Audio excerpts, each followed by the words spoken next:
Welcome दोस्तों, स्वागत है आपके अपने चैनल पर। जैसे आप सभी को पता ही है कि डिफरेंट सब्जेक्ट कोर्स को हम लेके आते हैं और स्पेशली क्लासेस उन सब्जेक्ट कोर्स पर हम देते हैं जो सबसे ज़्यादा डिफिकल्ट है, जिन्हें सेल्फ स्टडी से कवर नहीं किया जा सकता। साथ साथ आपको एक खुशखबरी ये भी देनी है कि बीएजी प्रोग्राम के साथ साथ अब चैनल पर ऑनर्स की क्लासेस डन दोस्तों। इसके साथ साथ बी कॉम जो जनरल सेक्शन है आपका बी कॉम जी, इनकी क्लासेस भी स्टार्ट होंगी। सबसे ज़्यादा क्वेरीज है इंग्लिश मीडियम की क्लासेस को लेकर, है ना दोस्तों, कि सर इंग्लिश मीडियम के जो बच्चे हैं उनकी क्लासेस आप कैसे देंगे। तो जैसे जैसे हिंदी का सिलेबस कंप्लीट हो जाए, क्योंकि उनकी पॉपुलेशन ज़्यादा है, उसके बाद हम हर सब्जेक्ट की आपको इंग्लिश मीडियम में भी क्लासेस प्रोवाइड कराने की पूरी कोशिश करेंगे। आज का सब्जेक्ट कोड है आपका BEGS 186, बिजनेस कम्युनिकेशन की यहाँ पर हम बात करेंगे। कॉन्सेप्ट क्लास है तो इसलिए कुछ मेन इंपॉर्टेंट कॉन्सेप्ट्स जिनमें से आपको एग्जाम में, मैं आपको हमेशा से कहता हूँ 99.9% नहीं, क्योंकि डिटोल नहीं है, यहाँ हम बात करते हैं 100% क्वेश्चन की, कि यहाँ से आपको 1 से 2 क्वेश्चन इस क्लास से 100% पेपर में देखने के लिए मिलेगा। एक क्लास और खेल खल्लास वाली कहानी है। क्लियर दोस्तों? तो चलिए पहले कॉन्सेप्ट से कहानी को स्टार्ट करते हैं, बिना किसी, आपको पता है क्या बोलना आगे मेरे को, ठीक है। चलिए, तो आप यहाँ पर देख सकते हैं पहला कॉन्सेप्ट नॉन वर्बल कम्युनिकेशन। आपको पता है कम्युनिकेशन मतलब बातचीत, अपनी बात को दूसरों तक पहुंचाना क्या कहलाता है? आपका कम्युनिकेशन कहलाता है, बातचीत जिसे हम कहते हैं, हिंदी में इसे ही कहते हैं संप्रेषण। और कम्युनिकेशन अपने आप में दोस्तों क्या है? एक, आप कहेंगे सर कम्युनिकेशन अपने आप में एक स्किल है, तो कम्युनिकेशन अपने आप में स्किल्स हैं। आप स्किल मत कहिए इसको, is a group of skills, क्योंकि कम्युनिकेशन में वर्बल और नॉन वर्बल दोनों प्रकार के स्किल्स आपको आने चाहिए। कम्युनिकेशन 2 तरीके का होता है, एक होता है वर्बल, एक होता है नॉन वर्बल। वर्बल स्किल क्या होते हैं वो भी मैं आपको बताऊंगा, लेकिन पहला जो कॉन्सेप्ट आज का है that is non verbal communication. Non verbal क्या होता है? वर्बल शब्द का मीनिंग अगर आप समझ गए तो नॉन वर्बल का मतलब भी आप समझ जाएंगे। वर्बल का मतलब होता है दोस्तों शाब्दिक। तो आपको पता है जब भी हम किसी से कोई भी कम्युनिकेशन करते हैं तो शब्दों के माध्यम से करते हैं। कैसे करते हैं? शब्दों का इस्तेमाल करते हैं, वर्ड्स का इस्तेमाल करते हैं, किसी लैंग्वेज का इस्तेमाल करते हैं। लेकिन मान लीजिए यदि यही कम्युनिकेशन हम बिना शब्दों के इस्तेमाल के कर रहे हो, वर्बल का यूज ही ना हो, शाब्दिक अर्थ ही ना हो, आप कह सकते हैं शब्दों का मीनिंग ही ना हो, यानी आप कह सकते हैं शब्दों का यूज ही ना हो, ऐसे कम्युनिकेशन को हम क्या कहते हैं? नॉन वर्बल कम्युनिकेशन, या फिर आप इसे कह सकते हैं अशाब्दिक संप्रेषण। क्या कह सकते हैं? अशाब्दिक। ये एक पावरफुल टूल माना जाता है, it is a powerful tool जो कि इंपैक्ट डालता है हाउ वी अंडरस्टैंड, हमारी समझ पर, और साथ साथ कैसे लोग हमें समझते हैं इस पर।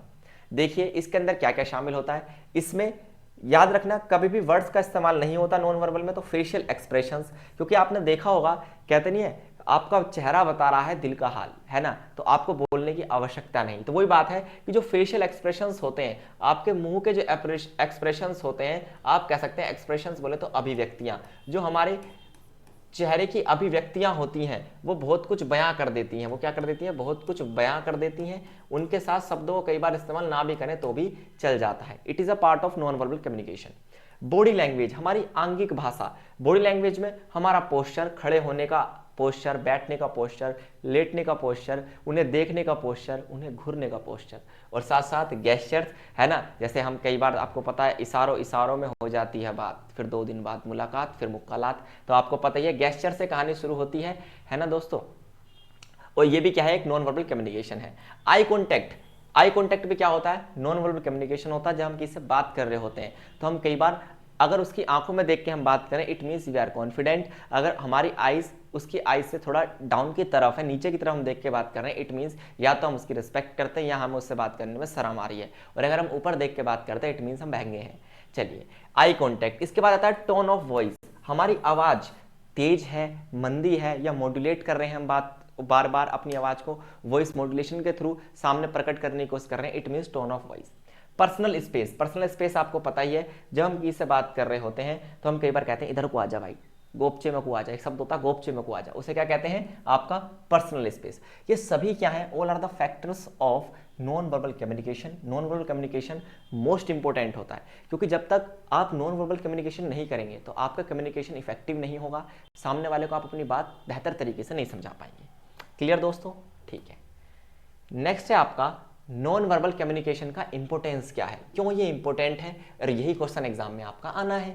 चलिए मैं आपको बताता हूं, ट्रिपल स्टार लगा दिया मैंने इस पे। देखिए, adds depth and verbal communication. आप कह सकते हैं वर्बल कम्युनिकेशन जो शाब्दिक आपका संप्रेषण है ना, जो आप बोलना चाह रहे हैं उसके अंदर और भी हेल्प करता है उसको डेप्थ तक पहुंचाने में, उसका फुल मीनिंग देने में। जैसे फॉर एग्जाम्पल, है ना। आपने वो वाला पीके मूवी तो देखी होगी ना। अब अगर एक ही बात में, एक ही वर्बल सोच में अगर नॉन वर्बल एक्सप्रेशन चेंज कर दें तो मीनिंग चेंज हो जाता है। जैसे आपने वाला सीन देखा होगा, जेल वाला कहता है अच्छा हमको सिखा रिया है, एक तो होता है अच्छा, दूसरा होता है अच्छा हमको सिखा रिया है। तो दोनों में क्या है, अंतर है दोस्तों। एक होता है सामने वाले के लिए क्या करना, एक्सेप्ट कर लेना, अच्छा भाई ठीक है मैं आ जाऊंगा, अच्छा हमको सिखा रहा है, डाउट दिखाना, ठीक है। तो ये क्या है, फेशियल एक्सप्रेशन से कई बार वर्बल मीनिंग क्या हो जाता है, चेंज हो जाता है। It means facial expressions, non verbal communication किसी भी वर्बल कम्युनिकेशन के मीनिंग में बहुत ज़्यादा डीप चीज़ों को पहुंचाने की कोशिश करता है। एक्सप्रेस इमोशंस, याद रखिए कई बार शब्दों से हमारे इमोशंस प्रकट नहीं होते। स्पेशली आप कह सकते हैं नॉन वर्बल कम्युनिकेशन को करने में मास्टरी हासिल कर रखी है लड़कियों ने, है ना, गर्ल्स। सारी बातें अपने इमोशंस हों, चाहे उनके क्या हों, फीलिंग्स हों, वो इमोशंस के थ्रू जाहिर करना चाहती हैं। और लड़के सबसे ज़्यादा आप कह सकते हैं गरीब होते हैं इस चीज़ में कि वो फेशियल एक्सप्रेशंस को या फिर नॉन वर्बल कम्युनिकेशन को समझने के योग्य ही नहीं होते। और यही कारण है सबसे ज़्यादा लड़ाइयाँ होती हैं, क्योंकि लड़कियों का मना करना क्या होता है कि आप उसे कन्फेस करो कि वो हाँ करे। जैसे फॉर एग्जाम्पल मैं आपको इसका एक एग्जाम्पल देता हूँ। अगर लड़की कह रही है कि मुझे शॉपिंग पे नहीं जाना है, तो इट मीन्स वो चाहती है कि आप उससे कहें कि चल शॉपिंग पे चल, और आप उसे कन्फेस करें।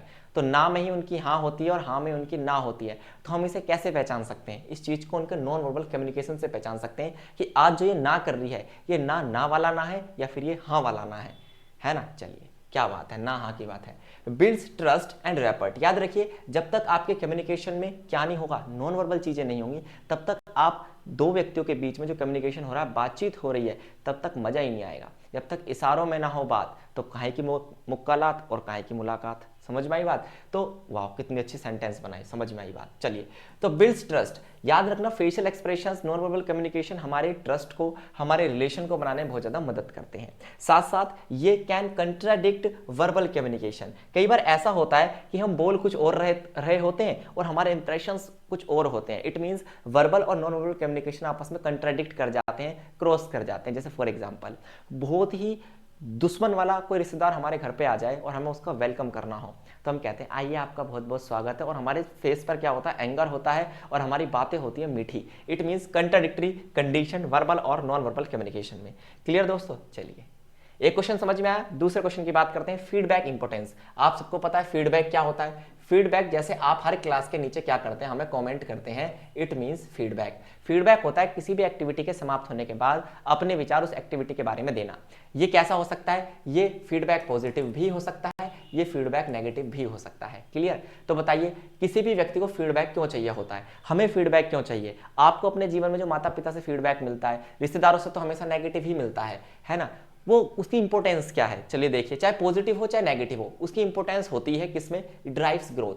भाई पॉजिटिव अगर आपको फीडबैक मिलेगा तो आपकी ग्रोथ अच्छी होगी, नेगेटिव अगर आपको फीडबैक मिलेगा तो ग्रोथ और अच्छी होगी। पूछिए क्यों, क्योंकि जब लोग जलेंगे तभी तो आप आगे बढ़ेंगे। तो वही बात है। साथ साथ इनहेंसेस परफॉर्मेंस। आप मान लीजिए आप हमारे क्लास के नीचे ये कह देते हैं कमेंट में कि सर आपको पढ़ाना नहीं आता, तो हम क्या कोशिश करेंगे, अच्छा बेहतरीन पढ़ाने की कोशिश करेंगे, हम अपनी परफॉर्मेंस को एनहेंस करने की कोशिश करेंगे, है ना। बूस्ट मोटिवेशन, और ये व्यक्ति को मोटिवेट करता है। जैसे मैं आपसे बार बार बस दिन में निकलते हुए यही कहता रहा हूं कि आप बहुत बेहतरीन स्टूडेंट हैं, आपको बेहतर फीडबैक पूरे दिन मिलता रहे, तो क्या आप मोटिवेट नहीं होंगे, बिल्कुल होंगे। आप कहेंगे सर को लगता है कि मैं बहुत बेहतरीन स्टूडेंट हूं, it means I need to work hard, मुझे जरूरत है, आई शुड वर्क हार्ड, ठीक है। स्ट्रेंथन्स कम्युनिकेशन, याद रखना फीडबैक जो होता है वो हमारे बीच में कम्युनिकेशन को मजबूत करता है। आप कमेंट करते हैं, उससे हम फील कनेक्ट करते हैं, हम ऐसा फील करते हैं कि हम दोनों क्या है, कनेक्टेड हैं। टीचर स्टूडेंट अगर कनेक्टेड है, इट मीन्स हमारा कम्युनिकेशन क्या हो रहा है, स्ट्रेंथ हो रहा है और ज़्यादा। और ये फीडबैक का सबसे ज़्यादा काम करता है सोशल मीडिया। हालांकि आप देखेंगे इंस्टाग्राम पर लोग सबसे गंदा फीडबैक देते हैं हर किसी को, कोई कितना भी महान क्यों ना बोल रहा हो, लोगों को बस उसे गालियाँ ही बकनी है। और आजकल तो नया ट्रेंड चला है, आपने देखा होगा, एक बात लिखेंगे फिर लिख देंगे रॉन्ग, और फिर दूसरी बात यहाँ पे लिखेंगे और फिर उसके साथ के लिख देंगे राइट, है ना। तो आपको क्या हक बनता है किसी को इस तरीके से कहने का, लेकिन ऐसा कोई बोलने वाला है नहीं दुनिया में, है ना। आज के समय में केवल क्या है, लोगों के अंदर नफरत भरी पड़ी है। बिल्ड्स ट्रस्ट और रिलेशनशिप्स, याद रखना दोस्तों, फीडबैक जो है कई बार आपके रिलेशनशिप को और बेहतर करता है। लेकिन याद रखना, अगर आप अपनी उस वाली गर्लफ्रेंड बॉयफ्रेंड वाली रिलेशनशिप में फीडबैक को लेके आएंगे तो उसे बर्बाद कर देगा। क्योंकि आप कभी लड़की से आके कह के देखना एक बार, है ना, बहुत मोहब्बत के साथ कि तुम मेरे पैसे खर्च करा देती हो, मॉल से वापस आना और ये कह देना कि आप मेरे बहुत ज़्यादा पैसे खर्च करा देते हो, आपको तो पैसा चाहिए। आपने दे दिया अपना सच्चा फीडबैक, रिलेशनशिप खत्म। तो यहाँ पर फीडबैक कई बार रिलेशनशिप को बर्बाद भी कर सकता है और लर्निंग को तो इंप्रूव हमारी करता ही है। क्यों दोस्तों? क्योंकि जब हमें कदम कदम पे फीडबैक मिले, अब आप एक मान के चलिए जो हमें सालाना रिजल्ट मिलता है, एक उनका ग्रेड कार्ड वगैरह मिलता है, ड्यू का रिजल्ट मिलता है, वो भी एक प्रकार का फीडबैक ही तो है। इट मीन्स वो भी हमें क्या करता है, मोटिवेट करता है। क्लियर दोस्तों? चलिए नेक्स्ट कॉन्सेप्ट की तरफ हम आएंगे। नेक्स्ट कॉन्सेप्ट आपको दिखाई दे गया होगा, की difference between formal and informal communication. याद रखना, फॉर्मल मतलब औपचारिक कम्युनिकेशन जो कि कहीं ऑफिशियल जगह पर होता है। कहां पर होता है दोस्तों? किसी ना किसी ऑफिशियल जगह पर। इनफॉर्मल कम्युनिकेशन जो कि होता है आपके फ्रेंड्स में, है ना, जब आप फ्रेंड्स में बातचीत कर रहे होते हैं या फिर अपनी फैमिली में बातचीत कर रहे होते हैं, क्योंकि communication is a part of conversation. बातचीत ही क्या है? आपका कम्युनिकेशन है। दोनों का मीनिंग किस किस के बेस पर हम जानेंगे? पर्पस, स्ट्रक्चर और टोन। इनके बेस पर आप इन दोनों के बीच में अंतर कर पाएंगे। सबसे पहले है आपका फॉर्मल कम्युनिकेशन। पर्पस जानते हैं। फॉर्मल कम्युनिकेशन का जो पर्पस होता है केवल स्पेसिफिक इंफॉर्मेशन को प्रदान करना होता है, टू कन्वे स्पेसिफिक इंफॉर्मेशन। साथ में इसका स्ट्रक्चर क्या होता है? कभी भी फॉर्मल कम्युनिकेशन होगा तो प्री प्लान्ड होगा, प्लानिंग के साथ होगा। जैसे हमने किसी को मेल किया, किसी को कोई रिपोर्ट दी, कोई प्रेजेंटेशन दी, हमने कोई पीपीटी बनाकर किसी ऑफिस में क्या कर दी, प्रेजेंट कर दी। These are formal communication. अब आप मुझे कमेंट बॉक्स में बताइए, मैं आपको यहाँ पर पढ़ा रहा हूँ, इट्स अ फॉर्मल कम्युनिकेशन या फिर इनफॉर्मल कम्युनिकेशन। चलिए, टोन कैसी होती है? प्रोफेशनल टोन होगी, बदतमीजी नहीं होगी, ऑब्जेक्टिव होगा, कोई ना कोई उद्देश्य होगा, सीरियस कंडीशन होगा और पोलाइट बिहेवियर आपको रखना पड़ेगा फॉर्मल कम्युनिकेशन में। लैंग्वेज कैसी रखनी पड़ेगी? फॉर्मल वोकैबुलरी होगी, चलबे हटबे बेडू टाइप लैंग्वेज आप इसमें नहीं रख सकते। सेंटेंस प्रॉपर होना चाहिए, प्रॉपर ग्रामर का यूज होना चाहिए। इसके साथ साथ एग्जाम्पल आप ले लो, आप जब कोई बिजनेस लेटर लिखते हैं, कोई रिपोर्ट लिखते हैं, कोई प्रेजेंटेशन बनाते हैं, कहीं स्पीच देते हैं या फिर कोई मेमो बनाते हैं, कोई मेल करते हैं, this all are the parts of formal communication. समझ में आई व्हाट इज फॉर्मल कम्युनिकेशन? चलिए आगे बढ़ जाएं। आपको इसमें से कुछ नोट नहीं करना। कुछ लोग बार बार कह रहे हैं सर हट जाइए, थोड़ा सा दिख रहा नहीं है, तो आप इसमें से नोट क्यों कर रहे हैं? आपको ये पीडीएफ टेलीग्राम पे फ्री ऑफ कॉस्ट मिलेगी, पर टेलीग्राम चैनल डाउनलोड करो।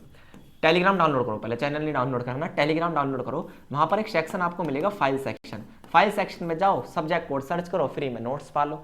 पेड नोट्स चाहिए, नंबर आपको स्क्रीन पर दिखाई दे ही रहा है, पेड नोट्स वहां से ले लो। भाई मैं तो आपको केवल इतना ही कहता हूँ, पढ़ो बस, कैसे भी पढ़ो। नेक्स्ट है आपका इनफॉर्मल कम्युनिकेशन। देखिए इनफॉर्मल क्या है? अनौपचारिक संप्रेषण। पर्पस क्या होता है? केवल बातचीत, सोशल इंटरेक्शन, अपने रिलेशनशिप्स बनाना, अपने आइडियाज को शेयर करना और कोशिश करना कि आपस में कनेक्टेड रहें। अब आप देखिए, जो आप अपने प्रेमी प्रेमिका से, घर में भाई बंधुओं से, माता पिता से बात करते हैं, वो इनफॉर्मल कम्युनिकेशन है। स्ट्रक्चर कैसा होता है इसका? इसका कोई स्ट्रक्चर इस प्रकार का होता है, स्पॉन्टेनियस होता है, ये प्लान्ड नहीं होता है ना। अब ये थोड़ी मम्मी से बात करने के लिए आप प्रॉपर प्लानिंग बनाएंगे, पहले मम्मी से कहूंगा हाय, फिर मम्मी बेलन फेंक के मारेगी, ऐसा कोई प्लानिंग तो नहीं होती। स्पॉन्टेनियस होता है, इसलिए फ्लेक्सिबल होता है। साथ में याद रखना कि ये कई चैनल से थ्रू किया जा सकता है, फेस टू फेस मिलके, जिसे आप डेट कहते हैं आजकल, व्हाट्सएप चैट्स हो सकती हैं, ईमेल्स हो सकती है, लेकिन कैजुअल वाली ईमेल्स होंगी, है ना, टेक्स्ट हो सकते हैं और सोशल मीडिया हो सकता है। टोन की बात करते हैं, टोन में आता है आपका कन्वर्सेशनल, साथ साथ फ्रेंडली रहेंगे आप और ह्यूमरस रहेंगे, यानी आप मजाक, हंसी मजाक यहाँ पे कर सकते हैं, सीरियस नहीं होगा। लैंग्वेज एवरीडे लैंग्वेज होगी, हो सकता है आप स्लैंग्स का इस्तेमाल करें, और स्लैंग वो होता है जहाँ पर ग्रामेटिकल एरर्स आपको देखने के लिए मिलते हैं। जैसे सामान्य बातचीत हो गया, सोशल मीडिया पे पोस्ट हो गई, कैजुअल ईमेल्स हो गई, टेक्स्ट मैसेजेस हो गए, व्हाट्सएप चैट्स हो गई, रील्स पे फीडबैक हो गए, all are informal communication. Clear दोस्तों? चलिए, और ये आपके सामने एक पूरा स्ट्रक्चर है, आप इसे ध्यान से पढ़ लेना, ये मैंने आपके लिए डेवलप किया है ताकि आप एक ही बार में फॉर्मल और इनफॉर्मल कम्युनिकेशन को समझ जाएं। डन? क्लियर? चलिए, एक छोटी सी जान पे ढेर सारे काम। देखिए, dialogue between teacher and students about importance of discipline. देखिए ये क्वेश्चन जो है परफेक्ट पैटर्न का क्वेश्चन है। ये क्वेश्चन आप कह सकते हैं, एक वर्ड आता है फिक्स्ड, हाँ फिक्स्ड पैटर्न का सवाल है दोस्तों। ये हर बार आएगा, एक ना एक डायलॉग राइटिंग आपसे जरूर कराएंगे। लास्ट क्वेश्चन होता है एग्जाम का, यहाँ पर डायलॉग राइटिंग आपसे कराई गई है, इंपोर्टेंस ऑफ डिसिप्लिन। आपको पता है डिसिप्लिन का हमारे जीवन में बहुत बड़ा योगदान है। दुनिया में अगर कोई चीज़ हासिल करनी है ना, तो discipline is the best policy. आप अपनी लाइफ में डिसिप्लिन लेके आइए। अगर आप अपनी लाइफ में डिसिप्लिन को डेवलप नहीं कर पा रहे हैं, क्योंकि discipline is a habit, discipline की हैबिट बनानी पड़ती है, तो आप एक बुक पढ़ सकते हैं एटॉमिक हैबिट नाम की। उसमें आपको बताया जाएगा कि कैसे छोटे छोटे चेंजेस से आप बड़ी हैबिट क्रिएट कर सकते हैं और अपनी लाइफ को पूरी तरीके से ऑल्टर करने का काम कर सकते हैं। चलिए, तो देखिए डायलॉग राइटिंग है, बीच में एक टीचर है, एक स्टूडेंट है, दोनों के बीच में बातचीत हो रही है, किसको लेकर? इंपोर्टेंस ऑफ, आप कह सकते हैं डिसिप्लिन। तो सबसे पहले टीचर बोलेगा, टीचर ने आके क्या बोला देखिए टीचर ने बोला good morning class, settle down please, बैठ जाइए। सेटल डाउन मतलब बैठ जाइए, है ना। मैं कुछ बात करना चाहता हूँ आपसे किसके बारे में, डिसिप्लिन के बारे में, बिल्कुल सिंपल लैंग्वेज। एक स्टूडेंट फर्स्ट है जिसका कुछ भी नाम, आप नाम भी रख सकते हैं, आप डायरेक्ट भी लिख सकते हैं स्टूडेंट फर्स्ट। उसने हाथ खड़ा किया, उसने कहा सर डिसिप्लिन क्या होता है ना। चलिए इस पर आप बात करते हैं हम मिलकर, ठीक है। टीचर क्या कहता है, टीचर कहता है that's definitely part of it but discipline is much broader then that. याद रखिए, just about not talking in the class, याद रखिए डिसिप्लिन जो है it's a big term. Teacher ये कहना चाह रहा है डिसिप्लिन एक बहुत बड़ा टर्म है और हमें इसके बारे में समझना चाहिए, क्योंकि डिसिप्लिन बात करता है सेल्फ कंट्रोल की। खुद पे काबू रखिए, रूल्स मानिए, अपने गोल्स की तरफ आगे बढ़ते रहिए and do what you want. Clear दोस्तों। तो डिसिप्लिन, और दुनिया के हर सेक्टर में डिसिप्लिन जरूरी है, घर में भी। देखिए फिर स्टूडेंट 2 क्या कहता है, but why do we need discipline, हमें डिसिप्लिन की जरूरत क्यों है। तो फिर टीचर क्या करता है, इन्हें डिसिप्लिन की नीड समझाता है। इस पैराग्राफ में उसने डिसिप्लिन की नीड समझाई। इन्होंने कहा where everyone runs in a different direction, doesn't listen to the coach, ignores the rules, how well do you think this play. Discipline क्यों जरूरी है, इन्होंने टीचर ने एग्जांपल दिया कि मान लीजिए खेल चल रहा है जहां पे कोई किसी की सुन ही नहीं रहा। जैसा बीच में ऐसा हुआ, इस बार ऐसा हुआ, आपको आईपीएल तो याद होगा ही, अभी तो चल ही रहा है शायद, मुझे पता नहीं, मुझे क्रिकेट का शौक नहीं है। आईपीएल में जहां तक मुझे पता चला, मुंबई इंडियंस के जैसे ही कैप्टन रोहित शर्मा से हार्दिक पांड्या हुए, टीम में एक दूसरे की सुननी छोड़ दी लोगों ने, और अनडिसिप्लिन के कारण बहुत से मैच वो लगातार हारती चली गई। समझते हैं ना आप। तो दैट इज डिसिप्लिन इसलिए इंपॉर्टेंस है। फिर एक स्टूडेंट और आता है, स्टूडेंट 3, वो कहता है there probably lose every game. तो भाई अनडिसिप्लिन के कारण क्या सर वो सारे गेम हार गए। तो देखिए टीचर क्या कहता है, एग्जैक्टली हारेंगे, क्योंकि discipline gives you a life structure. Discipline आपको सिखाता है कि रूल्स जो होते हैं ये हमेशा बेकार नहीं होते। अब जैसे हेलमेट पहनने का रूल हमें बेकार लगता है, लेकिन कई बार अगर एक्सीडेंट हो जाए और उस हेलमेट से हमारी जान बच जाए तो वो रूल कई बार हमारे लिए बून का काम करता है। वैसे हमें बैन ही लगते हैं सब, ठीक है दोस्तों। तो याद रखिए एवरीथिंग आप कह सकते हैं इज अ स्किल, डिसिप्लिन भी एक स्किल है। और यहाँ पर टीचर स्टूडेंट के बीच कन्वर्सेशन हो रही है और आप इसे कितना भी खींच सकते हैं, है ना। पहले स्टूडेंट ने पूछा सर ये होता क्या है, फिर दूसरे स्टूडेंट ने पूछा सर इसकी नीड क्यों है, तीसरे ने कहा सर हम इसको डेवलप कैसे कर सकते हैं, चौथे ने कहा कि सर मुझे तो पहले से आता है तो मैं इसको इंप्रूव कैसे कर सकता हूँ। तो स्टूडेंट के सवाल आते जाएंगे, टीचर उनके जवाब देते जाएंगे। इट्स अ डायलॉग राइटिंग, और डायलॉग राइटिंग के लिए जरूरी क्या है, आपकी इंग्लिश स्ट्रॉन्ग होनी चाहिए। और अगर आप वास्तव में अपनी इंग्लिश को स्ट्रॉन्ग करना चाहते हैं तो आप कहीं ना कहीं आप क्या कर सकते हैं, हमारा स्पीकिंग वाला चैनल जाइए, वहाँ पर मैं आपको फ्री इंग्लिश क्लासेस देता हूँ, वहाँ पे आप जाकर क्या कर सकते हैं, बिल्कुल बेसिक से इंग्लिश सीख सकते हैं। उसे सब्सक्राइब कीजिए। आज के लिए केवल इतना ही दोस्तों, शायद ये पीपीटी यहीं पर समाप्त होती है ना।